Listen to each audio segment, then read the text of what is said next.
When my husband came home with a Burmese python one day, I was shocked. He hadn't talked to me about it, and right away, I felt anxious about having such a large snake in the house, especially since I didn't know how safe it was. Over time, my concerns about our safety, the space it needed, and our ability to care for it only grew. Maybe this would be more appropriate on Snake's Reddit post, but this problem is less about the python itself and more about my relationship with my husband, so personally I don't think so. 6 months ago, our corn snake unexpectedly died. My husband, 26-year-old male, and I, 24-year-old female, were both very upset. He was a cute little guy and still very young. My husband has owned several small reptiles during his lifetime, and he told me he was thinking of trying a milk snake this time instead of a corn or a garter. Instead, 2 months after our corn died, he came home with a baby Burmese python. Apparently, it's always been his dream to own a Burmese. Not only am I pissed that he got something like that without consulting me, on the upside, where we live they are legal, but I had several reservations that have only grown since we've owned it. I have GAD and that thing triggers my anxiety like no other. When I was doing research about Burmese pythons, I kept reading stories about them killing pets, children, and even their owners. So now, I'm freaked out and have barely slept for 4 months. This is made worse by the fact that my husband has no experience with large snakes, and the larger the python grows, the more it shows, and also by us having a cat. The other snakes we've had, our corn snake, and my husband's old garter snake, posed no threat, but now I constantly worry that the python is going to get out and eat her. I've taken to locking the cat in our bedroom at night, which interferes with our sleep since she meows and scratches at the door, and I constantly worry about her when she's home alone. I'll reiterate, this thing is freaking huge. He is already 6 feet long. I'm home more than my husband, so I have to feed it and change its substrates often. I hate doing both so much, especially now that he's graduated to eating rabbits and pigs. I honestly think that since my husband bought him without consulting me, that caring for it should be his sole job, but I'm not going to let it go hungry or live in its own waste out of pride.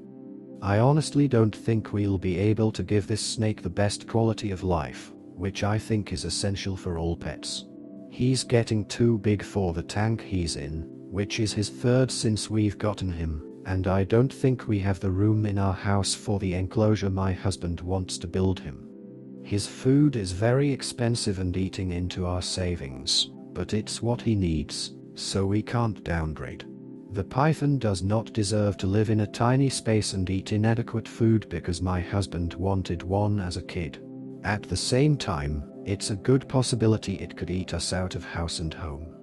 I don't want kids while we own a python, and these things can live up to 20 years. I don't want to never have children, which I've dreamed of, because of a python. Because of all these reasons, but especially the ones about our cat and its quality of life, I think we should rehome the python, preferably to a wildlife sanctuary or something. I've gently brought all of this up to my husband, how much mental anguish it causes me, how worried I am for our cat, how the snake is unsustainable, and all he's done is tell me to get over it, accuse me of not caring about his happiness, and tell me I'm being prejudiced against animals that aren't cute and cuddly. None of this is true, not even the last accusation. I liked his smaller snakes a lot. How can I communicate productively with my husband about this issue? He already loves this snake, and I think that's getting in the way of him seeing reason. Edit. For the snake people, I acknowledge now that our husbandry is probably wrong, proving my point even more. Also, I have been informed that the snake probably wasn't a baby if it's at this size now, so take that into an account. I am not the most knowledgeable about snakes. My husband's rebuttals to my arguments.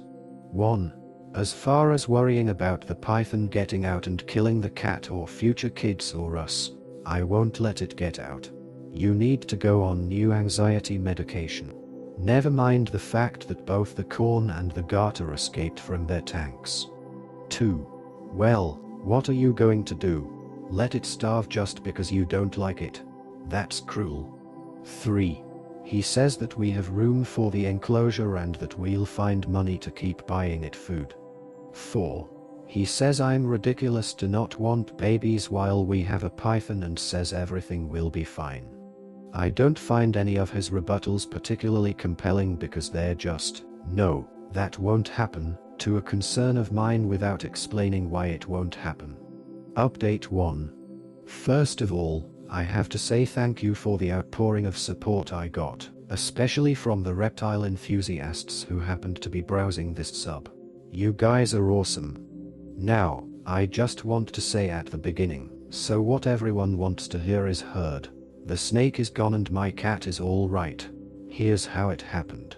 Thursday night while I was replying to people in my post, several people suggesting talking to my husband's friend, who owns Burmese pythons, is an experienced reptile keeper, and could be a huge help. I was too blinded by the situation and my own anxiety to even think of that. I messaged him on Facebook Thursday night and told him the situation. He was shocked at just how bad things were, but apparently he tried to warn my husband that owning small snakes and then jumping to a Burmese is like thinking owning house cats makes you qualified to own a tiger, but my husband didn't listen. He's been busy going to reptile shows. Dude breeds venomous cobras, he's kind of a badass. So he only saw the snake in person once when we just got it and was immediately disturbed when I told him about the overfeeding, my husband's desire to start it on live food, and the fact that it free roams and is handed alone. He told me he'd come over the next day and give my husband a real talking to, as well as do anything he could to help us rehome it. I decided I couldn't live another day in the house like that and neither could my cat, so Friday morning, I moved out to my mother's while my husband was at work. It was a bit sneaky, but I knew that if I tried to leave while he was home, he'd try to convince me to stay. I called him on his lunch break though and told him I'd left until the snake was gone. He was very upset, but started accusing me of being so petty as to let a snake wreck our marriage. I had nothing productive to say to that, so I told him I'd talk to him later.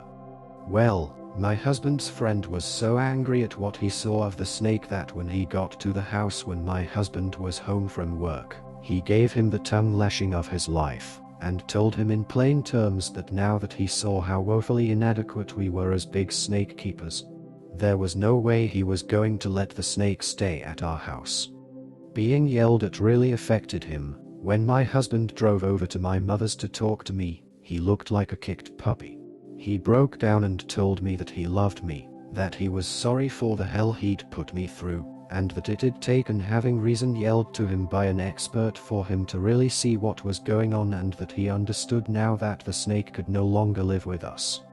I know that at that point that the sorrow he felt was due to having his snake taken away, not of real understanding, not yet. So don't worry, he's not completely off the hook. It was cathartic to hear though. His friend contacted a herpetology society he works with regularly, and then a member of that society whose specialty is rehabilitating snakes that irresponsible pet owners get and then mistreat on his ranch. So, Snake went yesterday to this guy's ranch, where he'll be fed the right food, and go on a diet, apparently, and live in a space big enough for him. My husband and I have talked a lot about this, and he acknowledged that his fervent desire to fulfill his childhood dream made him careless and selfish, that he wasn't trying to be malicious towards me, but he just wanted the snake so badly he'd do and say anything to keep it. It still seems like, though, that he hasn't learned, which I'm not expecting this early but is still a mite disappointing. He talked yesterday about getting a ball python and I put my foot down. I don't think we should get another snake for a long time. On Sunday, I sat him down and asked him to tell me the truth of how he got the python, because walking into a pet shop for a milk snake and just finding a Burmese was sounding more and more implausible the more I thought about it. He admitted that he arranged to get one with a breeder online while he was telling me he wanted a little snake, meaning he was actively lying to me. This breeder is also a state away, meaning my husband participated in something illegal when he met up with him to get it, since transporting Burmese pythons across state lines is against the Lacey Act. I'm very angry about this. I'm upset about his lies, and I'm upset that he blew me off for months. He admitted he lied just because he knew I'd say no, which shows such an immaturity that almost disgusts me. I'm upset that he broke the law. I'm upset that he only listened to what I told him when it came from someone else. Apparently, he's been having a quarter-life crisis that he didn't tell me about, because he feels that he should have accomplished more with his life at 26. He never went to college. I feel sympathy for him with that. But that's no excuse to treat me badly. I moved back home with Kitty last night, but our marriage is in severe jeopardy right now due to the lying and the lack of respect my husband has shown me. But I made vows to stick with him and I don't take those lightly. We're going to be getting counseling, which I hope will make him really see what was wrong with what he did, rather than a knee-jerk response to being in trouble, so to speak, and will strengthen us. If not, well, I'll have to consider my options. Postscript.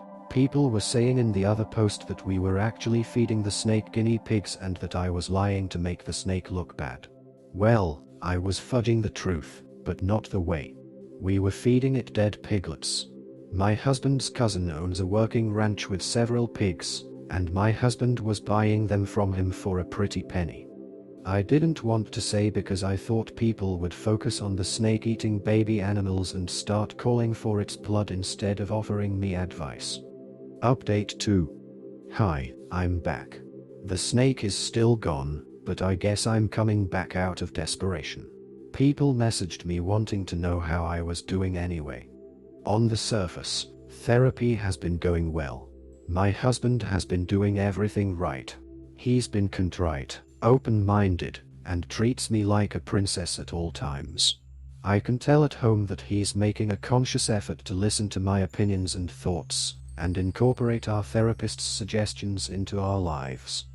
I feel like the hugest bitch saying this, but I don't think it's enough. Over these past weeks, I've had to come to terms with the fact that something about how I view my husband has fundamentally changed. And finally, after extensive soul-searching a few days ago, I realized what it was. I have no respect for his intelligence anymore, after all this. That is very, very important to me, and now it's just gone and I don't know how it can come back without him getting a personality overhaul. It's killed my physical attraction to him. I normally have a high libido and prior to all this, we made love 4 to 5 times a week. Now, since all this went down, we've been intimate 3 times. To be fair, while Snake was here, we were down to 2 to 3 times a week, but it was still more frequent than this. Despite all the changes he's making, he's still himself and I don't think I can like who I know him to be now. He's still his goofy, absent-minded self who needs me to balance the checkbook and pack his lunch. I can't respect that anymore. I don't want to be his mom or a nagging sitcom wife. I used to love doing these things for him. Throughout our relationship I've taken care of him, patched him up, and helped him solve his problems. I always saw it as the ultimate expression of love. Now I'm just sick of it. He can tell something's still wrong. He's irritated about my lack of forgiveness and lack of an intimate drive lately when he's objectively doing all the right things. But his lack of understanding towards my apprehension makes my feelings even more pronounced. I realized the other day that I love him dearly as a friend. I've known him since I was 9 years old but no longer as a husband. That devastates me. I can't believe I'm thinking divorce after less than a year of marriage. I feel like such a failure. I haven't broached these feelings in therapy yet, because they crystallized only a few days ago.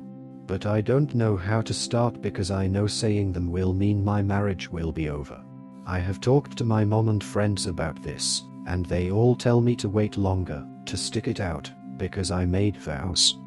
But I feel like I found out something fundamental about my husband that I wish I never had, and that nothing can be the same now. Update 3 9 years later. 10 years ago, I posted on Reddit about being scared of my ex-husband's giant snake. Here is an update. Basically, my ex-husband brought home a Burmese python after telling me he wanted a milk snake. I was really scared of it and anxious, and he was dismissive of my worries. I ended up getting the snake shipped off to a reptile ranch, but it absolutely shook my trust in my ex because he was lying to me. It also made me realize he relied on me to do everything for him like a second mother, and that I hated that. I really tried to work through the feelings I posted in the second update, but after 3 months, we separated. It's totally okay if you judge me for this because I judge myself. After being separated for half a year, we ended up sleeping. My grandma had just died. I was devastated, and he came to the funeral to support me, and because he'd known her forever and loved her too. We went home together after the family lunch and we ended up having comfort love making. Neither of us wanted kids at that point, but my IUD had slipped into my cervix at some point before this and I ended up getting pregnant. Both of us were unsure about introducing a kid into our relationship, but decided to get back together and make another effort. I had always wanted to be a mom, and didn't want to abort. We found out pretty early into the pregnancy that it was actually a molar pregnancy, meaning that instead of a normal fetus, I was pregnant with a tumor. I had the mole removed, but I was one of those lucky people who develops cancer from their molar pregnancy. Luckily, the cancer was caught when I was only at stage 2 and responded really well to chemotherapy. I've been cancer-free since 2016. However, my ex's behavior when I was extremely sick from chemo, we had stayed together after losing the pregnancy, caused me to put my foot down and want to divorce. He wouldn't, or couldn't, pick up the slack around the house and I couldn't deal with it anymore. I felt like I couldn't depend on him for anything, not even when I had cancer. Literally a week after I was told I was cancer-free, I told him I was moving out and wanted a divorce. I lived with my mom for a year while our divorce was being finalized and a bit after it, and then decided to get a job in a new city because I needed a new beginning. I also decided to fulfill a dream of mine I'd been mulling over for a while and went back to college to get my BSN in 2017. I graduated in 2019 because I was in an accelerated program for people who already have another degree, and I now work as a neonatal nurse. The job can be really wearing and difficult, but it's so amazing watching tiny and sick babies grow and thrive and eventually leave. I feel like I've found my calling. I also met a guy in my class when I went back to school. We were just friends for 2 years, because I didn't feel ready to date, and then in 2019, we started dating. That guy is now my husband. We got married in 2022. My current husband is the most amazing man and partner I could have ever asked for. I can fully lean on him, and him on me. And I don't have to ask him to please pick his socks up off of the floor. He even does most of the cooking because I hate cooking. Due to my cancer treatment, I went into premature ovarian failure, so we are going to start IVF in the new year with eggs I had frozen before my chemo began. We also want to adopt and foster at some point and have been looking into that as well. I know for sure my husband is going to be a wonderful support for me and an amazing father. At the time of my divorce, I had no confidence my ex would be either of those things. I don't want to just bash my ex though. He is doing much better since we got divorced. A month after I left for good, he attempted self-harm and was put on a 72-hour hold at the hospital. He took their advice to follow up with a psychiatrist seriously, and was diagnosed with ADHD. It explains so much about how he was when we were together. A little later on, he was also diagnosed with autism. I don't speak to my ex because it's too painful for both of us, but my mom is still close to his mom and has given me some updates. He's taking medication that's really helped his ADHD, and was able to go to trade school. He has a much better job now and has been in a steady relationship. I wish him all of the best. I look back on my old posts and all I can do is shake my head. I was putting up with so much I would never put up with now. I also thought I was so grown up because I was 24 and married, but clearly I still had maturing to do. Part of me feels sad for my ex too, because he was struggling for so long and I was writing him off as unhelpful. However, even though he had a medical reason for being inconsiderate, I still had to do what's best for me, and I was at my breaking point. Considering his success, I think we're better off without each other. Oh, and I still talk to my ex-friend, the cobra breeder, from time to time. Bukatini the Burmese python is still doing great in his new home. In the end, the Burmese python became more than just an unwanted pet. It symbolized the breakdown in trust and communication within the marriage. Despite efforts to find common ground, the lack of mutual respect and the growing tension ultimately led to a breaking point. The unresolved issues surrounding the snake revealed deeper cracks in their relationship, showing how important it is to communicate openly, respect each other's boundaries, and make decisions as a team. Unfortunately, the damage done by this situation may be too much for their marriage to recover from.